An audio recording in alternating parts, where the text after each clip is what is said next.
నమస్తే, welcome to our channel. నేను మీ సిరి. ఎన్నికలు దగ్గర పడుతున్న వేళ కరోనా టైంలో ఉన్న కేసులని పోలీసులు తిరగదోడుతున్నారు. అయితే 41A నోటీసులు ఇవ్వడానికి కూడా పోలీసులు సిద్ధమవుతున్నారు. సో ఈ అంశాన్ని మనకి వివరించడానికి మనతో పాటు ఉన్నారు ప్రముఖ senior journalist, political analyst CS Rao గారు. నమస్కారం సార్. నమస్తే సార్. ఇప్పుడు ఏదైతే మనకి ఎలక్షన్స్ ఇంకొక 30-35 డేస్లో ఉన్నాయి. అయితే ఇప్పుడు కరోనా టైంలో ఏవైతే కేసులు అప్పుడు అయ్యాయో అవి ఇప్పుడు తిరగదోస్తున్నారు. అండ్ ఇంకొకటి ఏంటంటే 41A నోటీసులు పంపించడానికి కూడా పోలీసులు సిద్ధపడుతున్నారు. అసలు ఎందుకు ఇలాంటి నిర్ణయాలు తీసుకున్నారు? సో ఎన్నికల వేళ ఏదో ఒక రకంగా విపక్షంలో ఉండేటువంటి వాళ్ళని ఇబ్బంది పెట్టాలి అని చెప్పి అధికార పక్షం ప్రయత్నం చేస్తూ ఉంటుంది. అయితే చాలా వేధింపుల దిశగా ఇప్పుడున్నటువంటి ప్రభుత్వం వెళ్తుందని మొదటి నుంచి కూడా ఆరోపణలు ఎదుర్కొంటూ ఉంది జగన్మోహన్ రెడ్డి సర్కారు. గతంలో ఏం చేశారు, బైండ్ ఓవర్ కేసులు పెట్టి లేదా కేసులు అనేకం పెట్టి వాళ్ళ మీద రౌడీ షూట్లు ఓపెన్ చేసి రాబోయేటువంటి ఎన్నికల్లో పార్టిసిపేట్ చేయకుండా చేయాలి తెలుగుదేశం పార్టీ వాళ్ళని అనేది మొదటి నుంచి నడుస్తుంది. ప్లాన్ చేశారు అనేది అప్పట్లోనే విపక్షాలు చేసినటువంటి కంప్లైంట్. కానీ ఇప్పుడు ఎన్నికల కోడ్ వచ్చింది. ఎన్నికల కోడ్ వచ్చిన తర్వాత ఇప్పుడు ఎన్నికల కమిషన్కి కంప్లైంట్ చేస్తూ ఉంటారు. కాబట్టి అంతకుముందు చేసినటువంటి కొన్ని కేసులకు సంబంధించినటువంటి వ్యవహారాలు కానీ అవి ఇప్పుడు నడవు. కానీ ముందుగానే ఏం చేశారంటే తెలుగుదేశం పార్టీకి సంబంధించినటువంటి వాళ్ళు ఎక్కడైతే యాక్టివ్గా ఉంటారో, ఎవరైతే గ్రామ స్థాయిలో కానీ మండల స్థాయిలో కానీ కీలకంగా ఉంటారో, క్షేత్రస్థాయిలో ఎన్నికల సమయంలో వాళ్ళ మీద కొన్ని కేసులు పెట్టడం, ఆ కేసుల్ని మరిన్ని పెట్టినందువల్ల రౌడీ షీట్ ఓపెన్ చేయటం, ఇవన్నీ కూడా జరిగాయి. ఎందుకు ఆ విధంగా రౌడీ షీట్ ఓపెన్ చేస్తారు అని అంటే, సాధారణంగా ఏంటంటే ఎన్నికల సమయంలో బైండ్ ఓవర్ కేసులు పెడుతూ ఉంటారు. ఆయా ప్రాంతాల్లో ఉండేటువంటి రౌడీ షీటర్లు ఎవరైతే ఉంటారో, రౌడీ షీట్ ఓపెన్ అయ్యి రౌడీ షీటర్లుగా ఎవరైతే నమోదై ఉంటారో పోలీస్ రికార్డుల్లో, వాళ్ళ మీద బైండ్ ఓవర్ కేసులు పెడుతుంటారు. బైండ్ ఓవర్ కేసులు పెట్టారంటే వాళ్ళు ఎక్కడికి కూడా బయటికి వెళ్ళటానికి లేదు. సో కాబట్టి బైండ్ ఓవర్ కేసులు పెట్టి ఎలక్షన్ రోజు తెలుగుదేశం పార్టీకి సంబంధించిన సింపథైజర్స్ని కానీ తెలుగుదేశం పార్టీకి సంబంధించినటువంటి కరుడు కట్టినటువంటి కార్యకర్తలను కానీ కట్టడి చేసేటువంటి ప్రయత్నం చేస్తున్నారు. అందులో భాగంగానే ఇలాంటి కేసులు పెడుతూ ఉంటారు. నంబర్ ఆఫ్ కేసెస్ ఉంటే కనుక అప్పుడు రౌడీ షీట్ ఓపెన్ చేసేటువంటి అవకాశం ఉంది. దాంట్లో భాగంగా ఇప్పుడు ఏం చేస్తున్నారంటే కరోనా సమయంలో పెట్టినటువంటి కేసులు ఏదైతే ఉన్నారో ఆ కేసులను కూడా తిరగదోడి 41A నోటీసులు ఇస్తున్నారు. 41A నోటీస్ అంటే ఏంటి, అది నాకు కూడా ఇచ్చారు ఈ మధ్యకాలంలో. ఏంటి సార్ అసలు? 41A నోటీస్ ఏంటి, విచారణకి మీరు హాజరు కండి లేదంటే మేము అరెస్ట్ చేస్తాం మిమ్మల్ని. యాక్చువల్గా ఇప్పుడు ఎన్నికల కోడ్ ఉంది. ఎన్నికల కమిషన్ ఆధ్వర్యంలో పోలీస్ యంత్రాంగం కానీ టోటల్ యంత్రాంగం మొత్తం కూడా పనిచేస్తూ ఉంటుంది. 41A నోటీసులు ఇప్పుడు ఇచ్చి అరెస్ట్ చేయాల్సినటువంటి అవసరం ఉంది. అది కూడా కరోనా టైంలో పెట్టినటువంటి లాక్డౌన్ సంబంధించి కేసులు. కరోనా సమయంలో ఏం చేశారు, లాక్డౌన్ పెట్టారు. లాక్డౌన్ పెట్టి కొన్ని నిబంధనలు, కొన్ని మార్గదర్శకాలు ఇచ్చారు. వాటిని ధిక్కరిస్తే కనుక కేసులు పెట్టారు.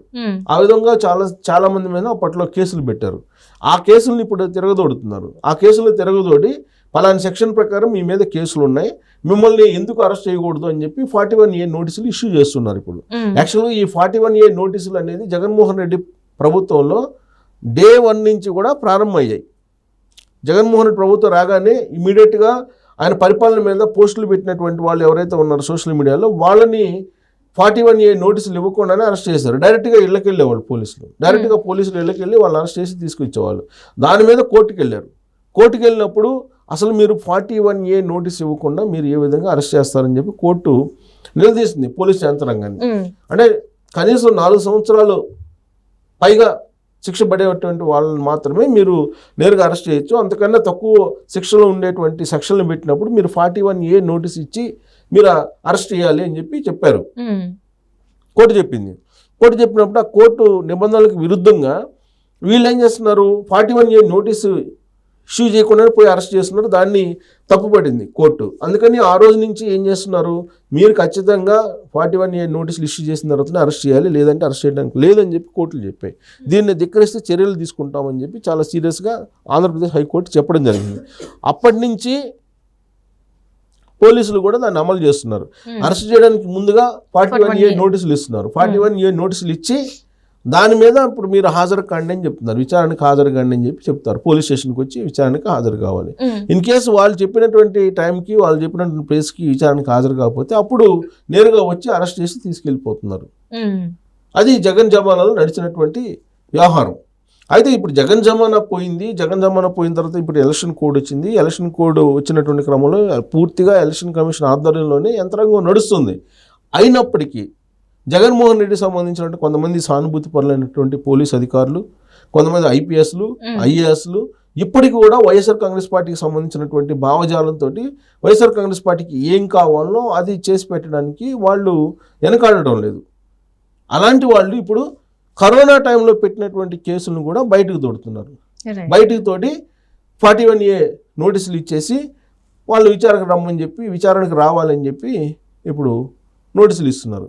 అలాంటి సంఘటనల్లో మాచర్లో జరిగినాయి, గుంటూరు జిల్లా, అలాగే కర్నూలులో కొన్ని, అలాగే ఇప్పుడు వినుకొండలో కొన్ని జరిగినాయని చెప్పి తెలుస్తుంది.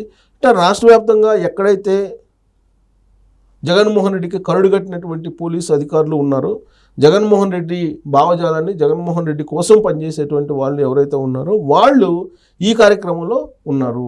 సో వీటిని ఇష్యూ చేయటం ద్వారా వాళ్ళని అరెస్ట్ చేసి వాళ్ళు ప్రచారంలోకి వెళ్లకుండా చేయటం, తెలుగుదేశం పార్టీ ప్రచారంలోకి వెళ్లకుండా చేయటం. ఎస్పెషల్లీ ఇప్పుడు ఈ నోటీసులు అందుకున్నటువంటి వాళ్ళందరూ కూడా ఎక్కువ మంది తెలుగుదేశం పార్టీ వాళ్ళే ఉన్నారు. అందుకే వాళ్ళు ఎలక్షన్ కమిషన్ కంప్లైంట్ చేశారు. ఎలక్షన్ కమిషన్ కంప్లైంట్ చేసి 41A నోటీసులు మాకు ఇష్యూ చేస్తున్నారు, అది కూడా కరోనా సమయంలో పెట్టినటువంటి కేసులకి అరెస్టు ఇష్యూ చేస్తూ ఈ నోటీసులు ఇష్యూ చేస్తున్నారు.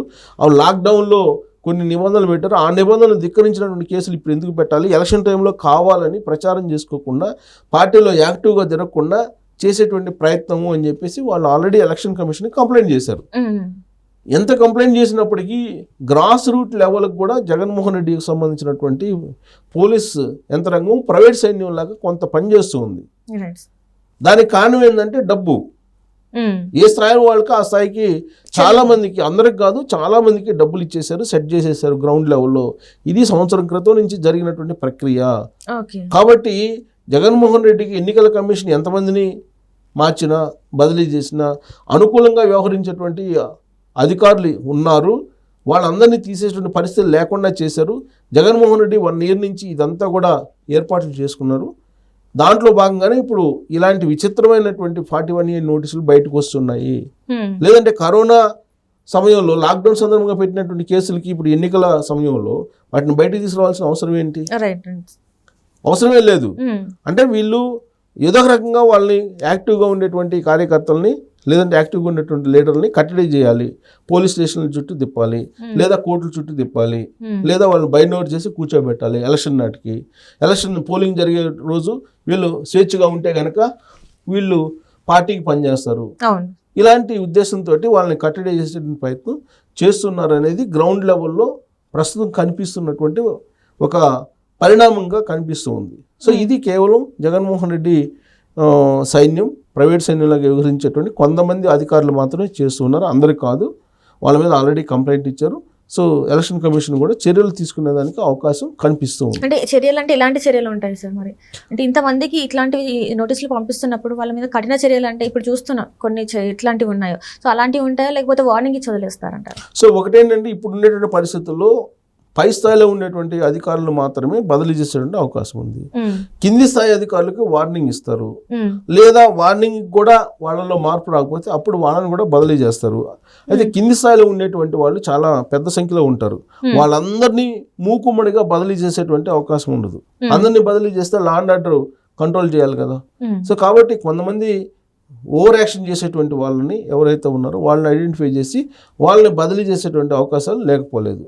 రైట్.